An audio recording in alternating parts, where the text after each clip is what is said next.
Desert of Set.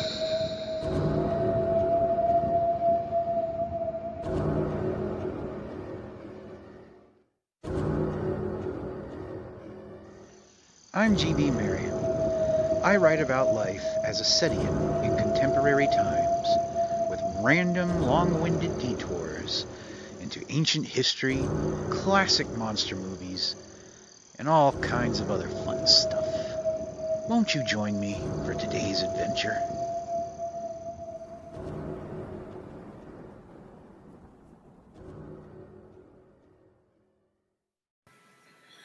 If you'd like to read a free electronic print copy of the following recording, please visit desertofset.com.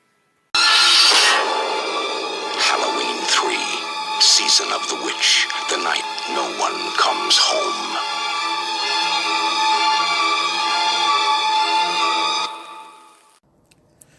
Halloween 3, Season of the Witch from 1982 is my second favorite movie of all time, right after the original Halloween from 1978. Though it is marketed as a sequel to the latter film, it is really something completely different. It has nothing to do with Michael Myers, Laurie Strode, Dr. Loomis, or the town of Haddonfield, Illinois at all. By gods, it isn't even a slasher movie, but something more like a British sci-fi folk horror hybrid. Season of the Witch is the story of Dr. Dan Chalice, played by Tom Atkins, and Ellie Grimbridge, played by Stacey Nelkin, who decide to investigate a brutal murder their local police have chosen to ignore. In doing so, Dan and Ellie stumble upon a ghoulish plot masterminded by the one and only Connell Cochran, played by Dan O'Herlihy, founder and CEO of a major toy manufacturing company called Silver Shamrock Novelties. It turns out that Silver Shamrock Inc. has stolen one of those monolithic rocks from Stonehenge and broken it down into countless microscopic pieces. They have inserted this debris into their world-famous Halloween masks, which children across the nation are buying in droves. They've also developed a TV commercial with a flashing magic pumpkin that activates the pieces of Stonehenge within the masks. This converts the masks into deadly cursed talismans, which transform their wearers into snakes and bugs from the inside out.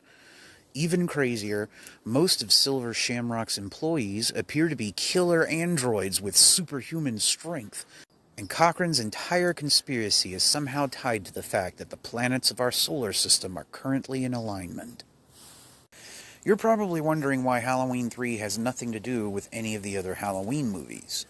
When John Carpenter and Deborah Hill were approached for another sequel following the box office success of Halloween 2 in 1981, they took the opportunity to conduct a most fascinating cinematic experiment. Starting with Halloween 3, the series would now be an anthology like The Twilight Zone, featuring a different Samhain-themed story with each new installment. There are so many different things that we associate with October 31st, including ghosts, witches, fairies, and druids. Why then should a franchise called Halloween be limited to just an escaped mental patient? Tom Atkins, who plays Dr. Chalice, is what they call a character actor. This means he usually plays supportive roles and is more or less the exact same character in each one. To this day, Season of the Witch is still the only film in which he ever got to be the leading man. We usually expect our male sci-fi horror protagonists to be young, dashing, and athletic. But Dr. Chalice is middle-aged, visibly tired, and very much out of shape. He apparently lives and sleeps at the hospital where he works, and he is a divorced alcoholic who can't stand his ex-wife or his kids, and who seems to have a history of avoiding them whenever possible. Given a choice between 1, spending time with his estranged children, or 2, investigating a murder mystery with some hot young lady he barely knows, Chalice doesn't even stop to think about it. He chooses the second option immediately. But despite all of his faults, Chalice is anything but reprehensible. Whatever else he might be, he is a doctor from first to last, and he takes his role very seriously. He is all about making people better, And when the chips are down, he does everything he can to save the world, including his family. Tom Atkins might not be a Christopher Lee or a Peter Cushing, but he really shines in this role. If you enjoy his performance here as much as I do, check out Night of the Creeps from 1986. He plays Detective Cameron, an alcoholic cop whose girlfriend was butchered by a serial killer back in the 1950s. When Creeps begins, Cameron is on the verge of killing himself, but when he learns his town is being invaded by brain-eating slugs from outer space, he grabs a shotgun and starts blowing holes in everybody else instead.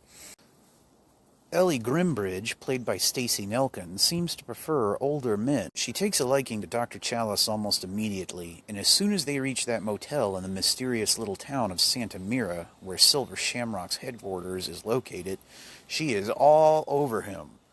Later, Ellie is kidnapped by Connell Cochran's robot goons, and she is imprisoned somewhere in the Silver Shamrock factory.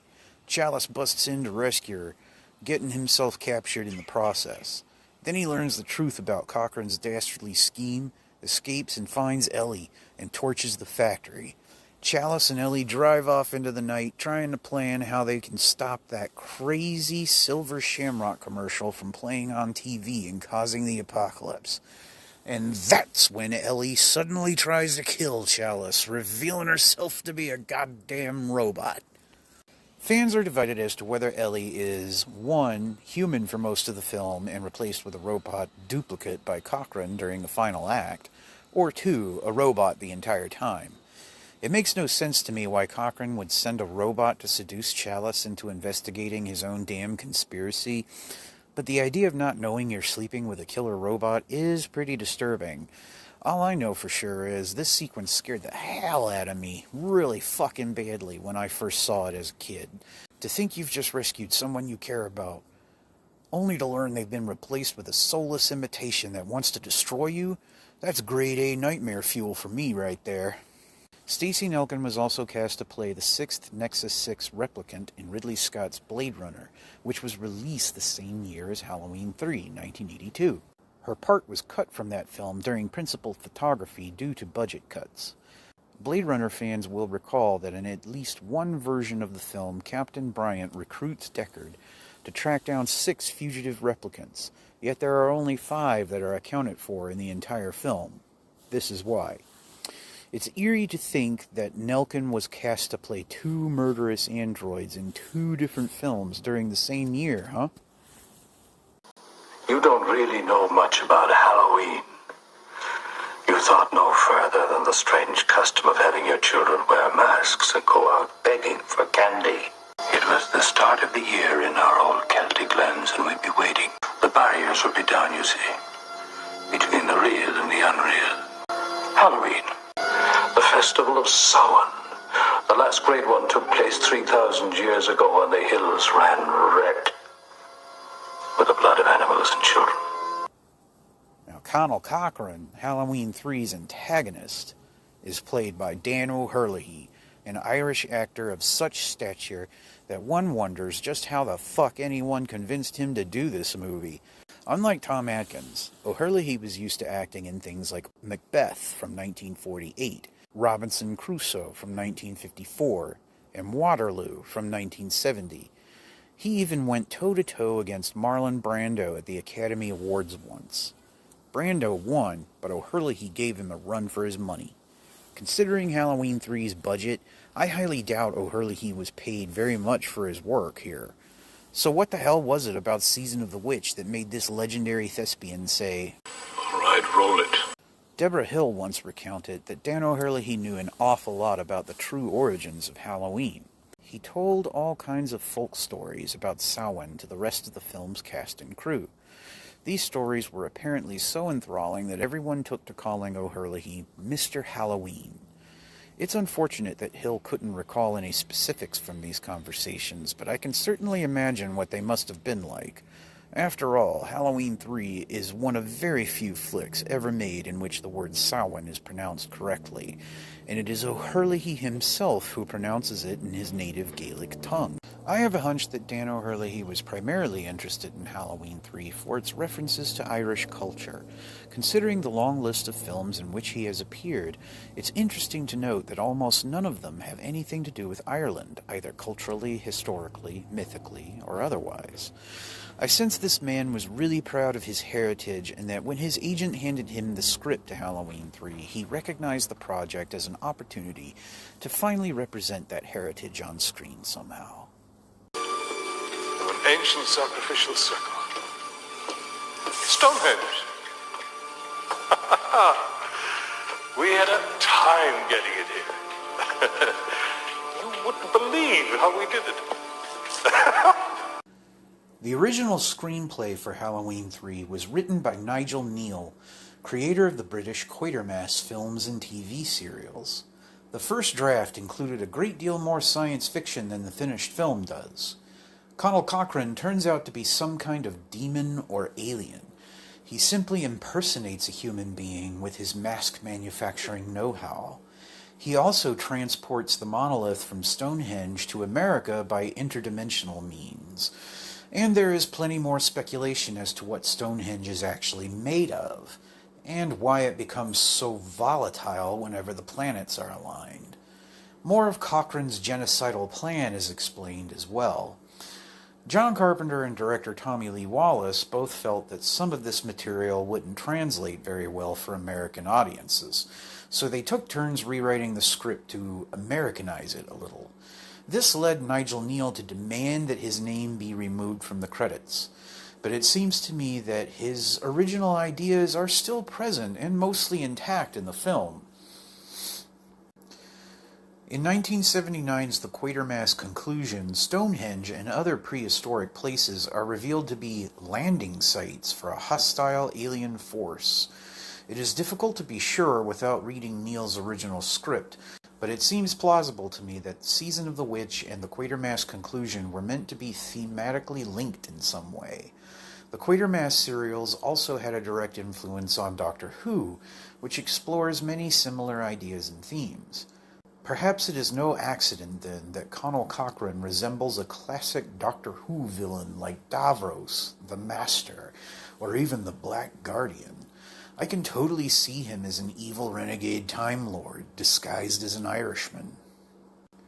Arthur C. Clarke's third law states that any sufficiently advanced technology is indistinguishable from magic, and the scene when Cochran explains his plot to Dr. Chalice is a great example.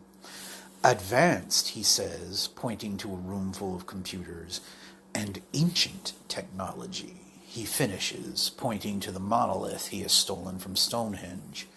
His machines are all arranged in a large circle formation that's clearly modeled on Stonehenge, a visual hint that the original monument might be some kind of ancient supercomputer itself. The implications of this are staggering. Who or what built this prehistoric machine, and for what purpose?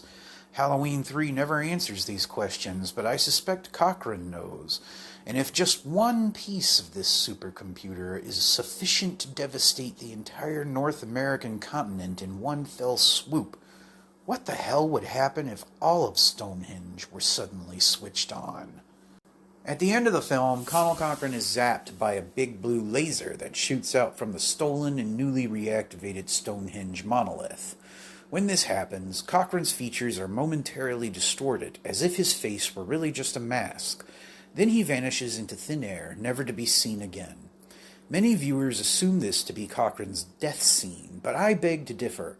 The Halloween 3 novelization by Dennis Etchinson, writing as Jack Martin, makes it clear that this moment in the story is really just the beginning of Cochran's evil. It also goes into detail on how Cochran isn't just a crazy toy maker, but something that transcends time and space as we tend to understand such things.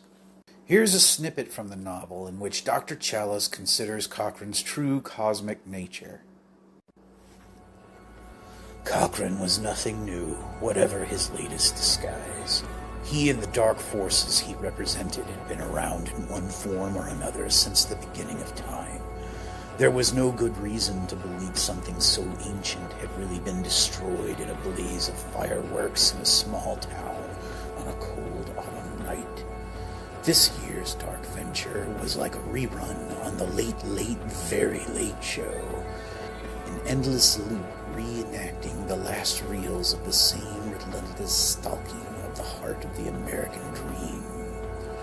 It had always been so. He would come to movie theaters and TV screens over and over in untiring replays for as long as people turned away and pretended he was not really there, for that very refusal gave him unopposed entrance to their innermost lives. Nothing ever stopped his coming, and nothing ever would stop it, not for as long as people deferred the issue of his existence to the realm of fantasy fiction, that elaborate system of popular mythology which provided the essence of his access. For now, he was still advancing, merely shifting from one field of view to another, larger one, from a single television screen to the televised psyches of a nation. Chalice shuddered. Before he pulls his disappearing trick, Cochrane says "we" a lot. This suggests that he actually has peers, yet no one who works for him at Silver Shamrock seems to really qualify as such, especially since most or all of his employees are robots anyway. Cochrane's "we" must therefore be referring to some other group of peers whom we never get to see. He also mentions those who came before him, and he speaks of human beings as if he thinks we're all insects. It seems clear to me, at any rate, that Conal Cochrane is not a human being at all, but some preternatural creature that has been visiting our world since ancient times. This is sustained not only by the novelization, but by what is known about the Nigel Kneale script as well. In fact, I suspect Conal Cochrane is actually what Celtic folklore calls a fae of the unseelie court. Now, the popular image of fairies as cute little Tinkerbells is utter horseshit. The oldest stories depict these creatures as being much darker and more sinister than any Disney movie would have us believe. Celtic folklore is full of benign fae who are willing to live in balance with their human friends and neighbors, but it's also full of malevolent fae, the unseelie court, who just want to commit horrific atrocities, like kidnapping babies or tricking people into cannibalizing each other. These entities can make themselves look like anything as well, including animals, trees, furniture, or even Dan O'Herlihy. Wearing masks for Halloween started as an apotropaic ritual for keeping the unseelie fae away. But as Cochrane notes in Season of the Witch, people today think no further than the strange custom of having our children wear masks and go begging for candy. He says the last great Samhain was over 2,000 years ago, when the hills ran red with the blood of animals and children. This is curious, given that Irish people have been observing Samhain each year right into modern times.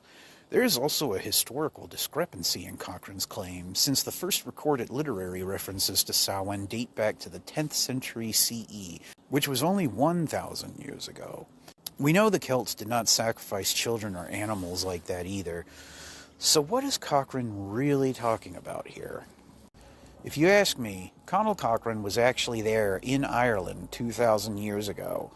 He and his fellow unseelies roamed the land, murdering children, and he was probably what motivated the Druids to develop their Samhain traditions in the first place. This would explain why there hasn't been an October 31st to Cochrane's liking for 2,000 years. All that quality Halloween magic was just too strong for evil creatures like him to stomach.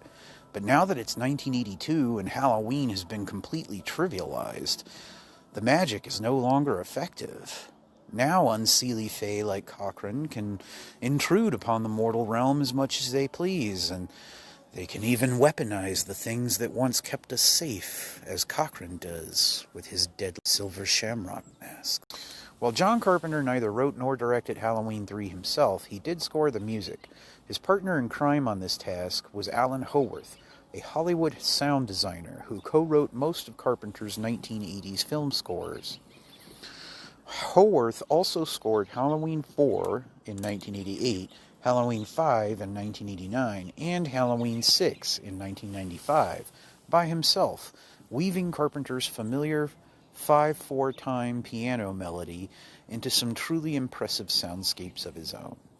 Carpenter and Howarth were an excellent team. I enjoy listening to their music by itself as much as I enjoy watching the films for which it was all composed, and Season of the Witch boasts some of their very best work together. Since the entire point was to break away from the first two movies, the aforementioned 5/4 piano theme is nowhere to be heard, except whenever Halloween 3's characters happen to catch a glimpse of the first Halloween on TV. We are instead given a host of new original tunes, all performed on classic Moog synthesizers and sequencers. Chariots of Pumpkins might well be considered the main Halloween 3 theme, and it is one of my favorite pieces of music ever written. So given its fascinating plot, terrific performances, and outstanding musical score, why on earth did Halloween 3 Season of the Witch tank in theaters? Well, it's all about marketing. Though John Carpenter and Deborah Hill tried to make their creative intentions very clear, this information was only relayed to the general public by publications like Fangoria magazine. Considering that Fangoria didn't have half the fan base in 1982 that it has today, this meant that Carpenter and Hill's plan went completely unnoticed by most audiences. At the same time, Universal Pictures found the notion of a shapeless Halloween unsettling, and their advertising department actually tried to hide the fact that Halloween 3 would be different. Nothing about the new artistic direction was mentioned in any trailers or TV commercials for the film. As a result, most audiences in October 1982 were basically walking into the movie blind. In my experience, at least, people who prefer slasher movies usually don't get other kinds of horror, and viewers who prefer other subgenres tend to find slashers distasteful. So on the one hand, every slasher fan in the world went to see Halloween 3 and was greatly disappointed. On the other, fans of other subgenres avoided the film precisely because they thought it would be a slasher. An entire decade would pass before Season of the Witch finally started finding its audience on VHS and during late-night monster movie marathons. I first saw Season of the Witch in 1995. I understood it would not be a slasher film going in, but I think I was probably expecting something a little more like Stan Winston's Pumpkinhead from 1988, with old crones conjuring medieval hell beasts out in the woods. I sure as fuck wasn't expecting to see some alien Pied Piper turning children into creepy crawlies with his maleficent merchandise, his android assassins, and his Stonehenge supercomputers. This was all way too much for my 13-year-old brain to process in just one viewing. The whole thing was somehow ludicrous and terrifying at the same time, and it kept me awake at night for weeks. The scene where Conal Cochran mentions the Festival of Samhain was a complete mystery to me at first. It wasn't until I rewatched the film with subtitles that I realized he is even talking about Samhain, because I didn't yet know the correct pronunciation of this term. In reading up about Samhain in real life, I learned that people still celebrate it today, including many pagans. It would be a couple more years before I learned about Setians, but Season of the Witch facilitated my awareness that there is even a pagan community in general at all. And while I've never felt drawn to the Celtic pantheon in any religious capacity, Samhain or Hallowtide has always been a huge deal to me. So in a weird way, Halloween 3 didn't just expand my mind on how people can tell stories. It expanded my mind on how people can believe and live their faith as well. I consider Halloween 3 Season of the Witch to be the absolute best follow-up to the original Halloween from 1978 that has ever been made, and it is unlikely to ever be superseded in this respect. None of the sequels or remakes with Michael Myers can hold a candle to it, because even the best of them are essentially just copies of the first movie, a story that was never meant to be continued in the first place. And while the Myers follow-ups have each been motivated primarily by box office avarice, Season of the Witch is a unique and original story that demanded to be told, much like its thematic predecessor from 1978. John Carpenter and Deborah Hill's pitch for an anthology is equally interesting, but I think it would have been neat to see Conal Cochran a few more times before Dan O'Herlihy passed away in 2005.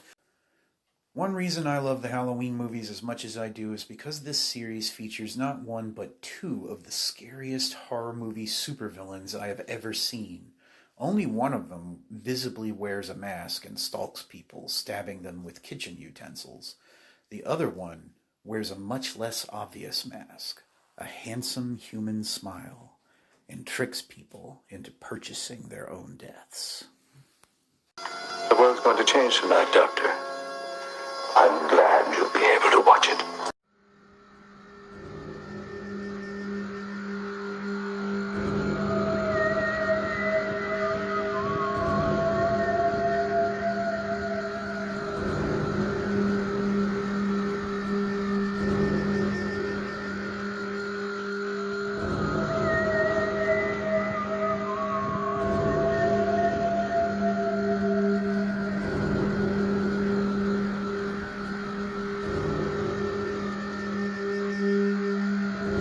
Thank you so much for listening. If you enjoyed this sermon and you'd like to read some more, please check out desertofset.com. I hope you have a wonderful day. Set bless.